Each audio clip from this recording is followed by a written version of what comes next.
દશામાનું વ્રત ચાલે છે, તો દશામાનું કઈ રીતે પ્રાગટ્ય છું તો ચાલો આપણે જાણીએ।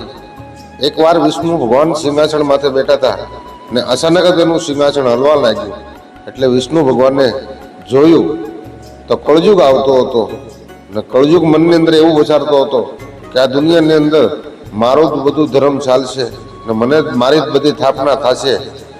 એટલે વિષ્ણુ ભગવાન મૂંઝાય એને શિવ ભગવાનની પૂજા કરવા લાગ્યા।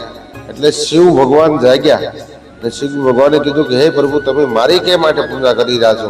તો કે પ્રભુ, તમારી પૂજા કરવાનું કારણ એ કે કળયુગનું આગમન થઈ ચૂક્યું છે ને કળયુગ આવશે તો ધર્મનો નાશ થઈ જાય ને હે પ્રભુ, આ મનુષ્ય લોકનું શું થશે? એટલે ભગવાન શિવ હતા એ અંતર્યાન થયા ને મા યુમાને યાદ કર્યા।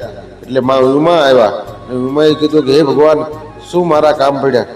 એટલે કીધું કે કળયુગનું આગમન થઈ ગયું છે। તો ઉમિયામાએ એવું કીધું કે હે પ્રભુ, એમાં શું મૂંઝાણા? તમારા મુખમાંથી મને 10મો અવતાર તમે પ્રગટ કરો। એટલે મા મોમાઈ રૂપે હાંડળી લઈને